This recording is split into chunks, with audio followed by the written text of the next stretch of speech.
இதை தொட்டிங்கன்னா இதில் வந்து நீங்கள் உள்ளே வந்தீங்கன்னா உங்களுக்கு அந்த 4500 கொடுத்துட்றேன் அப்படி சொல்லுவாங்க. 45 லட்ச ரூபாய் உங்கள் மேலே பரிசு விழுந்திருக்கிறது, எனவே இதை தொட்டு இதில் உள்ளே வாங்க கொடுத்துட்றேன். உள்ளே போனோடனே வந்து இந்த கூட்டத்துக்கிட்ட நீங்கள் மாட்டிடுவீங்க. இப்போ டெபாசிட் பண்ணிவிட்டு உள்ளே வாங்க.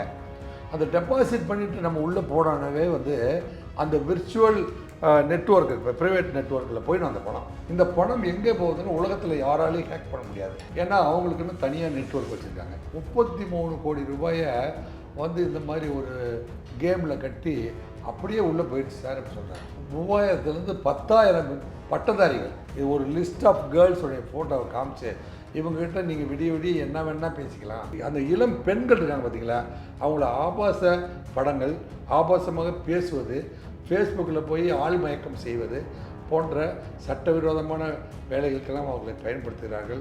அந்த மாதிரியான சிந்தனைப்படுத்துறவர்கள் தான் சைனாக்காரர்கள். அந்த சைனாக்காரர்கள் நம்ம ஊரில் இருக்கிற வேலை வாய்ப்பு ஏஜென்சி எல்லாம் பிரெயின் வாஷ் பண்ணி இங்கே இருக்கிற பட்டதாரி இளைஞர்கள்லாம் கொண்டு போய் இந்த மாதிரி மிஸ்யூஸ் பண்ணுறாங்க. இப்போ தகவல் தெரிந்து ஏன்னா விசாவையும் பாஸ்போர்ட்டு போன்றவங்க எல்லாத்தையும் முடக்கிட்டு அவங்க வந்து அவங்க கையில் எடுத்து வச்சுக்குவான். நம்ம ஓடுனா வந்து இல்லீகலில் அந்த கண்ட்ரி நம்மளை அரெஸ்ட் பண்ணிடும்.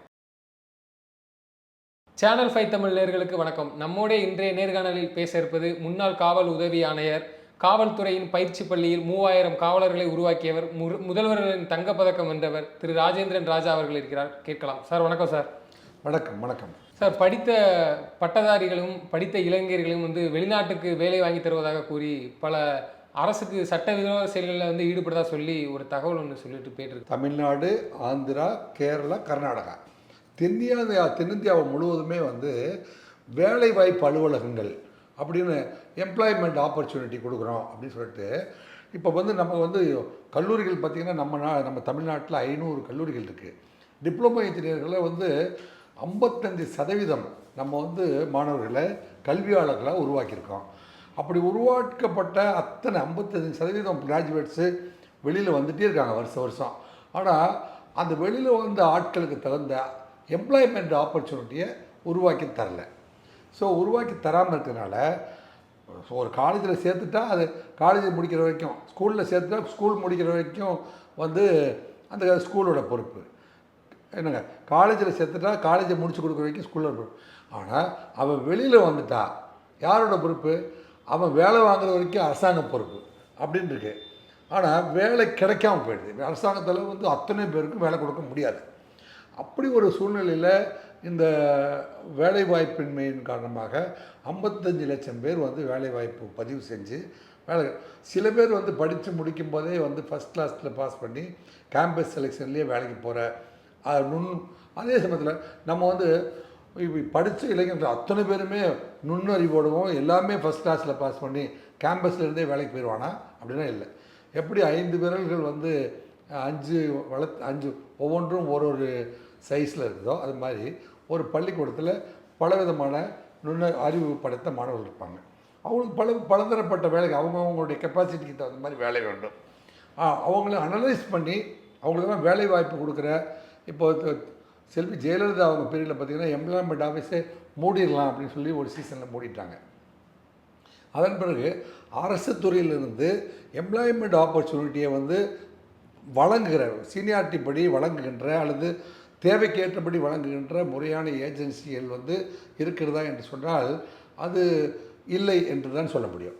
இந்த சூழ்நிலையை பயன்படுத்தி தான் என்ன செய்கிறாங்க, ப்ரைவேட் எம்ப்ளாய்மெண்ட் நாங்கள் வாங்கி தரோம், நாங்கள் வந்து மியான்மரில் வேலை வாங்கி தரோம் அப்படின்ட்டு சில பேர் வந்து என்ன செய்கிறாங்க, 4-5 நாடுகளுக்கு கிட்டத்தட்ட தமிழ்நாட்டிலேருந்து பார்த்திங்கன்னா கம்போடியா, லாவோஸ், மியான்மர், பேங்காங் மற்றும் தாய்லாந்து போன்ற நாடுகளில் வந்து நீங்கள் என்ன டிப்ளமோ தானே படிச்சிருக்கீங்க, குறிப்பாக கம்ப்யூட்டர் இன்ஜினியர், இசிஇ படித்த இன்ஜினியரு, மெக்கானிக்கல் இன்ஜினியர் போன்றவர்களெல்லாம் வந்து என்ன செய்கிறாங்க, அவங்க வந்து நாங்கள் உங்களுக்கு 60,000 ரூபாய் அல்லது 80,000 ரூபா 1 லட்ச ரூபாயில் வேலை வாங்கி தரோம் அப்படின்னு சொல்கிறாங்க. இவங்க இந்த படித்த வேலையில்லா பட்டதாரிகள் என்ன செய்கிறாங்க, இவங்க பேச்சை நம்பி அவங்கக்கிட்ட போய் பணம் கொடுத்து என்னங்க 60,000 ரூபாயில் வேலை கிடைக்குதாம்ல, 80,000 ரூபாயில் வேலை கிடைக்குதாம்ல அப்படின்னு சொல்லிட்டு போயிடுறாங்க. இந்த நாடுகளுக்கு போனவங்க எல்லாருமே என்ன நடக்குதுன்னா, அதுக்கப்புறம் தான் நடக்குது, இவங்க வந்து டூரிஸ்ட் விசாவில் நீங்களே அப்ளை பண்ணுங்கள், இந்த எம்ப்ளாய்மெண்ட்டுக்கு போய் பணம் கொடுக்குறாங்க பார்த்தீங்களா, வெளிநாட்டில் வேலை வாங்கி தர ஏஜென்சிகள் அவங்களுக்கு வந்து அவங்க நோட்ஸ் கொடுக்குறாங்க. நீங்கள் வந்து ஆன் அரைவல் விசாவிலேயே அந்த ஊருக்கு போயிடலாம். நீங்கள் என்ன செய்யுங்க, ஆன் அரைவல் விசாவுக்கு நீங்கள் பணத்தை கட்டுங்க, உங்களுக்கான டிக்கெட்டை எடுங்க, இந்த ஃபார்மெல்லாம் ஃபில்லப் பண்ணி கொடுங்க, உங்களை டூரிஸ்ட் விசாவில் நாங்கள் அழைச்சிட்டு போயிடுறோம்.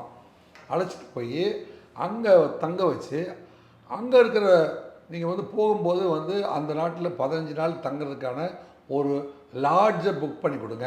இது இத்தனையுமே வந்து இந்த ஏஜென்சி ரெடி பண்ணி கொடுக்குறாங்க.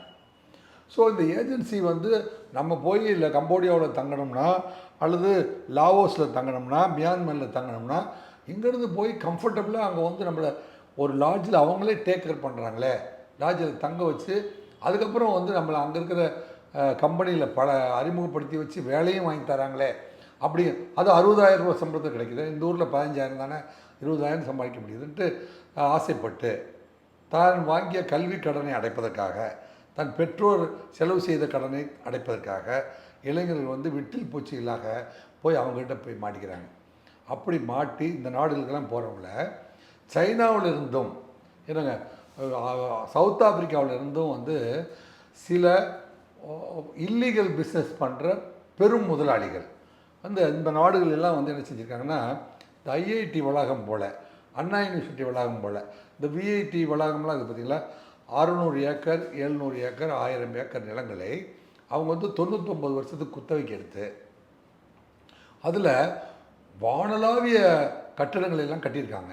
அவங்க வந்து உலகளாவிய போதைப் பொருள் கடத்தல், ஆயுத கடத்தல் அல்லது மற்றும் இல்லீகல் பிஸ்னஸில் பணம் சம்பாதித்த ஆட்கள். அவங்க வந்து ஏற்கனவே வந்து இந்த கேமிங்கில் பணம் சம்பாதிச்சு கோடான கோடிகளை குவித்த ஆட்கள். இந்த இது சொல்கிறாங்க பார்த்தீங்கன்னா, சிங்கப்பூர்லாம் போய் அந்த சூதாட்ட கிளப்னு ஒன்று இருக்காங்களே, அதில் கோடிக்கணக்கான பணம் பார்த்தவர்கள். இது போன்ற பெரும் முதலாளிகள் அங்கே வந்து கம்பெனிகளாக வந்து வச்சுக்கிட்டு அதுக்கு வந்து ஒரு ஸ்பெஷல் ஜோன் அப்படின்னு சொல்லிட்டு அவங்க வந்து அந்த ஜோனுக்குள்ளேயே வந்து அந்த லோக்கல் போலீஸ் வந்து எதுவுமே பண்ண மாட்டாங்க. அந்த அளவுக்கு வந்து அவங்க வந்து அந்த ஏரியாவை ஏன்னா 99 வருஷத்துக்கு இந்த ஏரியா என்னுடைய கண்ட்ரோலில் இருக்குது. 1000 ஏக்கர் என்னுடைய பில்டிங்கு. அந்த ஆக்டிவிட்டீஸை வந்து அந்த கவர்மெண்ட்லாம் நம்ம இந்தியா மாதிரி தமிழ்நாடு மாதிரி அதை கண்டுக்கிறது இல்லை. அங்கே கொண்டு போகிறாங்க. எப்போ சொல்கிறாங்க, இப்போ லாவோஸில் ஒருத்தர் போய் இறங்குறான்னு வைங்களேன். லாவோஸில் இறங்கினோடனே அந்த ஏற்கனவே இவனே யார் வேலை வேணும்னு கேட்டவனே அந்த லாட்ஜுக்கும் சேர்த்து பணம் கட்டியிருக்கான், இந்த ரிட்டன் டிக்கெட்டுக்கும் பணம் கட்டியிருக்கான், ஏர் டிக்கெட் பணம் கட்டியிருக்கான், இவருக்கு வந்து வேலையை வாங்கி தரதுக்கான கிம்பளத்தையும் கொடுத்துருக்கான். இவ்வளோ பணத்தை செலவு பண்ணி இங்கே போனோடனே லாட்ஜில் தங்க வச்சு அங்கேருந்து இப்போ கம்போடியாவில் இருக்கிறவங்க வந்து லாவோஸ் கூட்டிகிட்டு போயிடுவாங்க, லாவோஸ் இருக்கிறவங்க வந்து மியான்மர் கூட்டிகிட்டு போயிடுவாங்க. ஒரு ஆட்டோ அங்கே நமக்கு வழி தெரியாது இல்லையா, வாங்க கம்பெனிக்கு போனோம். கம்பெனிக்கு போய் அந்த ஏரியாக்குள்ளே உள்ளே போயிட்டால் அவருக்கு ஒரு பிரத்யேகமாக ஒரு ரூம் கொடுத்துருவாங்க, சாப்பாடெல்லாம் கொடுப்பாங்க. கொடுத்து என்ன வேலை செய்யணுங்கிறதுக்கு அங்கே ட்ரைனிங் கொடுப்பாங்க. இங்கே போனோடனே வாங்க கம்ப்யூட்டர் இன்ஜினியர் ஆப்ரேட் பண்ணுறதுக்கு போகிறோம் கூப்பிட்டு போகிறோம். அங்கே போய் அவங்களுக்கு கம்ப்யூட்டரில் கொடுக்க பணி என்ன அப்படின்னா, ஃபேஸ்புக்கில் பெண்களை பொறுத்த வரைக்கும் ஃபேக் ஐடி க்ரியேட் பண்ணுறாங்க பார்த்தீங்களா. ஃபேஸ்புக்கில் ட்விட்டரில் மற்றும் இன்டர்நெட்டில் ஃபேக் ஐடி க்ரியேட் பண்ணுறதுக்கான ஐடியாவை சொல்லி கொடுக்குறாங்க. அப்புறம் கேமிங்கில் சூதாட்டம் பண்ணுறாங்க பார்த்தீங்களா.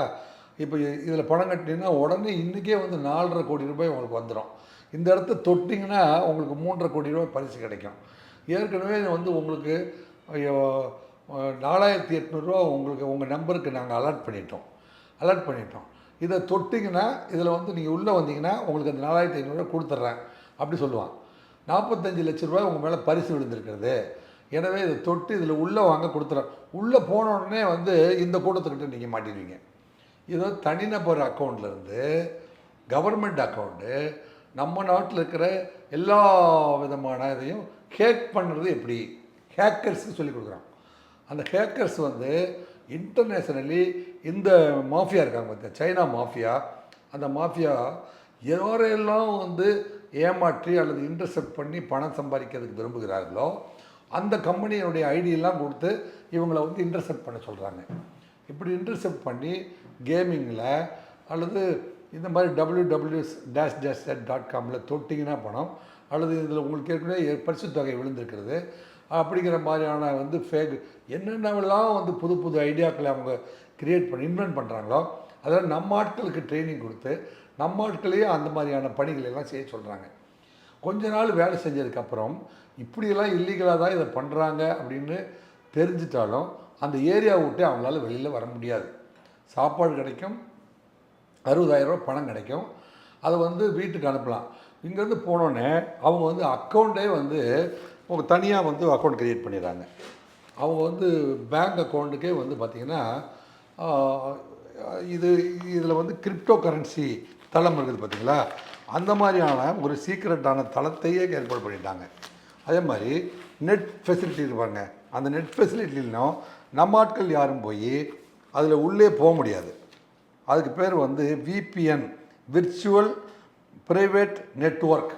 விர்ச்சுவல் ப்ரைவேட் நெட்வொர்க் அப்படின்னு ஒரு நெட்வொர்க்கை க்ரியேட் பண்ணிட்டாங்க. அந்த க்ரியேட் பண்ணின அந்த க்ரியேஷனுக்குள்ளே நம்மளாம் வந்து இப்போ உலகத்தில் உலகம் புறமே உலக நாடுகளில் யாராக இருந்தாலும் நீங்கள் வந்து எங்ககிட்ட வந்து நீங்கள் வந்து கேமிங் வரணுமா, 500 ரூபாயை இந்த WWSOன்னு நீங்கள் வந்து டெபாசிட் பண்ணிவிட்டு உள்ளே வாங்க. அந்த டெபாசிட் பண்ணிவிட்டு நம்ம உள்ளே போனோன்னே வந்து அந்த விர்ச்சுவல் நெட்வொர்க் இப்போ ப்ரைவேட் நெட்வொர்க்கில் போயிடும் அந்த பணம். இந்த பணம் எங்கே போகுதுன்னு உலகத்தில் யாராலையும் ஹேக் பண்ண முடியாது. ஏன்னா அவங்களுக்குன்னு தனியாக நெட்வொர்க் வச்சுருக்காங்க. இதுதான் வந்து இப்போ போன வாரம் கூட ஒருத்தர் அண்ணா நகரில் 22 லட்ச ரூபாயை வந்து நான் வந்து கொடுத்துட்டேன் சார். ஒருத்தர் வந்து பார்த்திங்கன்னா 33 கோடி ரூபாயை 33 கோடி ரூபாயை வந்து இந்த மாதிரி ஒரு கேமில் கட்டி அப்படியே உள்ளே போயிடுச்சு சார் அப்படின்னு சொல்கிறாரு. என்ன பண்ணுறாரு, ஒரு கம்பெனி நடத்துகிறேன் சார், இந்த கம்பெனியில் ஓடியாக என்கிட்ட வந்து ஒரு 33 லட்ச ரூபா கொடுத்தாங்க, 33 கோடி கொடுத்தாங்க. அந்த 33 கோடி ரூபாயை கொண்டு போய் நான் எதில் கட்டினேன், இந்த இன்டர்நேஷ்னல் கேமிங்கில் கட்டினேன். அது வந்து 2 நாள் வர்ற மாதிரி இருந்துச்சு, 3ஆவது நாள் 33 கோடி உள்ளே போயிடுச்சு. என்ன பண்ணலாம் சார்னு கேட்டோம். கொடுக்குற மாதிரி கொடுத்து அப்படி இல்லை, அதான் ஒரு 2 நாள் உங்களுக்கு வந்து பணம் வர்ற மாதிரி வரும், 3ஆவது நாள் நீங்கள் டெபாசிட் பண்ண அத்தனை பணமும் அப்படியே வந்து உள்ளே போயிடும். அதில் வந்து வேறு ஒரு அது கிரிப்டோ கரன்சி வழியாக அதை வந்து மணியை வந்து அவங்க வந்து இன்டர்நேஷ்னல் மணியாக கன்வெர்ட் பண்ணி அவங்க வந்து அமெரிக்கா டாலராக வேணுனாலும், ஆப்பிரிக்கா மணியாக வேணுனாலும், லண்டன் மணியாக வேணுனாலும் அவங்க வந்து இமீடியட்டாக அதை கன்வெர்ட் பண்ணிடுவாங்க. அதுக்கு மேலே தமிழ்நாட்டில் சைபர் கிரைமில் நீங்கள் எங்கே கொண்டு போய் கொடுத்தாலும் இந்த பணம் எங்கே போச்சு அப்படிங்கிறத வந்து கண்டுபிடிக்க முடியாது. இந்த பணம் கண்டுபிடிக்க முடியாமல் சைபர் கிரைமில் பெண்டிங்கில் இருக்கிற அத்தனை வழக்குகளுக்கும் முக்கிய ஏஜென்ட்டுகள் யார் அப்படின்னா அங்கே இருக்கிறவங்க தான். இப்படி எத்தனை பேருனா கிட்டத்தட்ட 3000லேருந்து 10,000 பட்டதாரிகள் நம்ம வந்து கஷ்டப்பட்டு இவ்வளோ இன்ஜினியரிங் காலேஜை உருவாட்டு தமிழ்நாட்டு மாணவர்கள்லாம் பட்டதாரிகளாக மாறணும்.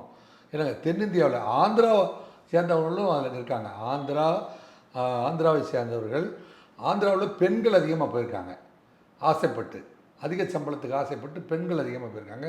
கேரளாவிலேருந்து அதிகமாக பெண்கள் போயிருக்காங்க. அதெல்லாம் பார்த்திங்கன்னா பெண்களுடைய எண்ணிக்கையே 3000 சொல்கிறாங்க. இல்லை, கணவன் இல்லாமல் தனியாக பெண்கள் வேலைக்கு போன பெண்கள் 16 வயதுலேருந்து 24 வயது வரை இருக்கிற பெண்களே வந்து 3000 பெண்கள் அங்கே போயிருக்காங்க. அதில் ஃபேஸ்புக்கில் ஃபால்ஸ் ஐடி க்ரியேட் பண்ணுறது, ஃபேஸ்புக்கில் வந்து நம்ம வந்து ஆக்சஸ் பண்ணுற பொழுது இது ஒரு லிஸ்ட் ஆஃப் கேர்ள்ஸோடைய ஃபோட்டோவை காமிச்சு இவங்ககிட்ட நீங்கள் விடிய என்ன வேணால் பேசிக்கலாம், இவங்களை சந்திக்கிறதுனா கூட சந்திக்கலாம், இந்த ஃபோன் ஐடியில் பேசுங்க, இந்த ஃபால்ஸ் ஐடியில் இது அவங்க WWSOன்னு எங்ககிட்ட பேசுங்க. அவங்க வந்து என்ன செய்கிறாங்க, நெட்வொர்க்கே அவங்ககிட்ட இருக்கிறதுனால அவங்க நெட்வொர்க்கில் நம்ம பேசுனா பேசும், இல்லைங்க, நம்ம பேசுனா பேசும். ஆனால் அது எங்கேருந்து அவங்க ஆப்ரேட் பண்ணுறாங்க அப்படிங்கிறது நமக்கு தெரியாது. கிட்டத்தட்ட கைலாசா நாடு எங்கே இருக்குதுன்னு யாருக்கும் தெரியாது. பார்த்தீங்களா, அறிவிக்க போகிறாரு. இப்போ உலகத்தில் சொல்ல போகல, உலகத்திலேயே நமக்கு புரியாமல் இருந்த ஒரே விஷயம் கையில் இப்போ இந்த உலகத்தில் எல்லா நாடும் நமக்கு தெரியும். பிரதமர் எல்லா கண்ட்ரிக்கும் போகிறாரு. ஒருவேளை விசாரித்தா கூட கைலாசாவை பற்றி தெரிஞ்சிருக்குமே, சொல்ல மாட்டாரா அப்படின்லாம் எனக்கு ஆசை இருந்தது உண்டு. அப்போ அந்த கைலாசாவே அவர் தான் சொல்கிறாரு, நான் தனியாக நோட் ரெடி பண்ணிட்டேன். இப்போ நான் சொன்ன தகவல்லாம் வந்து பொதுமக்களுக்கு இப்படியெல்லாம் வந்து விர்ச்சுவல்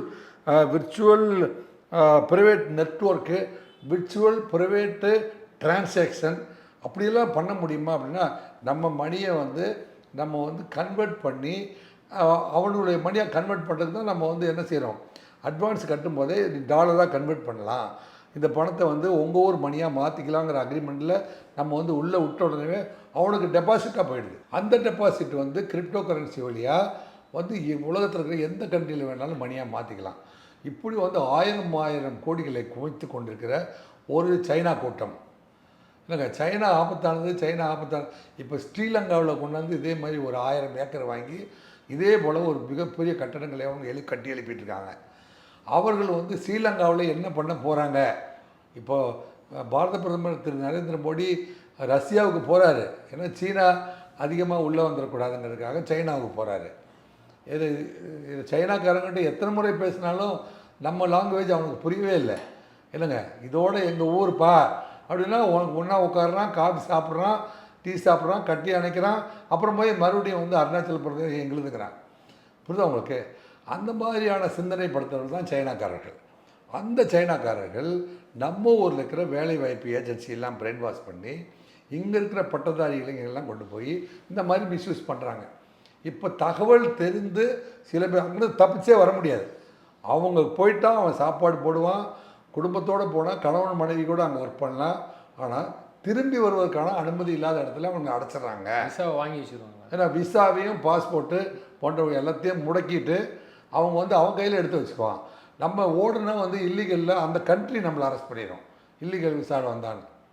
இல்லைங்க, இப்படி பல்லாயிரக்கணக்கான இளைஞர்களை மூளை செலவு செய்து அனுப்பி வைக்கிற ஏஜென்சியெல்லாம் தமிழ்நாடு அரசு கண்ட்ரோல் பண்ணி, இல்லைங்க, அரசு பல்வேறு நாடுகளுக்கு மேன் பவர் வேணும்னா அரசு முறையாக லைசன்ஸ் பெற்ற நிறுவனத்தின் மூலம் மட்டும்தான் போகணும் அப்படிங்கிறத வந்து வெளிப்படைத்தன்மையோட மக்களுக்கு புரிகிற லாங்குவேஜில் சொல்லி இதை வந்து சேனலைஸ் பண்ண வேண்டியது நமது கடமையாக இருக்குது. சரி, இப்போது வந்து நீங்கள் வந்து ரஷ்யாவுக்கும் உக்ரைனுக்கும் ரஷ்யாவுக்கும் உக்ரைனுக்கும் சண்டை நடக்கிற பொழுது நமது பாரத பிரதமர் வந்து நரேந்திர மோடி அவர்கள், அவருக்கு தகவல் வருது, தமிழ்நாட்டுக்கு தகவல் வருது. தமிழ்நாட்டு முதல்வர் அவர்கள், நான் ஒரு ஃப்ளைட் அனுப்புகிறேன், எங்கள் ஊர் மக்களை வந்து காப்பாற்றுறேன் அப்படின்னு தமிழக முதல்வர் ஆட்டோமேட்டிக்காக முன் வந்தார். நீங்கள் ஒன்றும் பண்ண வேண்டாம், நான் பண்ணிக்கிறேன்னு சொல்லிட்டு அவர் தமிழ்நாட்டு மாணவர்களையும் இந்திய மாணவர்கள் எல்லாத்தையும் சேர்த்து நான் கொண்டு வந்து சேர்த்துறேன். நிறுத்துப்பா சண்டையினார். பிரதமர் மகுடம் சூட்டிய முக்கிய நிகழ்வுகளில் அதுவும் ஒன்று. சண்டையை 2 பேரும் நிறுத்துங்க அப்படின்னு சொல்கிறாரு. ரஷ்யாவும் உக்ரைனும் நிறுத்துது. அங்கேருந்து 3000 மாணவர்களை ஏற்றி கொண்டு வந்து எல்லாம் நம்ம ஊர் சேர்த்து இங்கே அவங்களுக்கு மறுபடியும் படிப்பதற்கு வேலைவாய்ப்பு ஏற்படுத்துவதற்கு அத்தனை ஏற்பாடு செஞ்சிட்டார். இப்போ இந்த மாணவர்கள் நாங்கள் இங்கே அடைபட்டு கிடக்கிறோம் என்று சொல்ல தெரியாமல் சொல்ல முடியாத ஒரு சூழ்நிலையில் இருக்கிறார்கள்.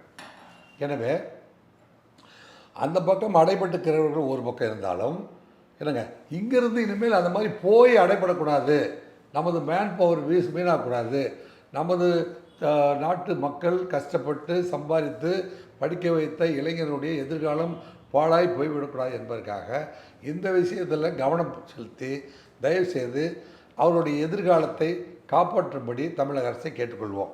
ஒன்று. சரி, இதெல்லாம் எப்படி நீங்கள் வந்து இவ்வளவு கரெக்டாக சொல்கிறீங்க அப்படின்னா, இதுபோல் சேலத்தை சேர்ந்த ஒரு 2 இளைஞர்களும் மற்றும் மும்பையை சேர்ந்த ஒரு இளைஞர்களும் போய் வந்து லாவோஸ்க்கு வேலைக்கு டூர் போகிறோம் அப்படின்னு சொல்லிட்டு போயிட்டாங்க.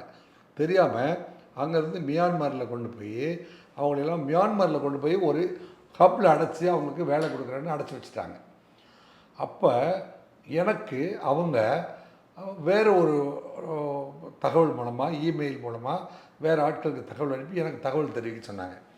அப்போ நான் அவங்களுக்கு என்ன இன்ஸ்ட்ரக்ஷன் கொடுத்தேன் அப்படின்னா, நீங்கள் லாவோஸ்க்கு போனீங்க, அந்த சைனாக்காரனுடைய கண்ட்ரோலில் இருக்கீங்க, அங்கேருந்து மியான்மரில் இருக்கீங்க, மியான்மரில் உங்களை என்றைக்காவது வீக்லி ஒன்ஸாவது சோப்பு சீப்பு வாங்கிறதுக்கு வெளியில் அனுப்புகிறாங்களா அப்படின்னு நான் கேட்டேன். அப்படி கேட்ட பொழுது, சார் சோப்பு சீப்பு வாங்கிறதுக்கு வந்து ரொம்ப ரெக்வஸ்ட் பண்ணி கேட்டால் சில நேரத்தில் அவன் பக்கத்தில் சூப்பர்வைஸ் பண்ணி கொண்டு வந்து ஒரு கடையில் இறக்கி விடுவான், அந்த கடையில் பர்ச்சேஸ் பண்ணிவிட்டு மறுபடியும் அந்த வண்டியில் ஏறி எங்களை கொண்டு போய் உள்ளே வச்சுருவான் அப்படின்னு சொன்னாங்க. அப்படி ஒரு கடையில் இறக்கி விடும்போது பின்வாசல் வழியாக போலீஸ் ஸ்டேஷன் எங்கே இருக்குதுன்னு கேட்டு நேராக ஓடி வந்து போலீஸ் ஸ்டேஷனில் சரண் அடைஞ்சிருங்க, மீதியை நான் பார்த்துக்கிறேன் அப்படின்ட்டு நான் சொன்னேன்.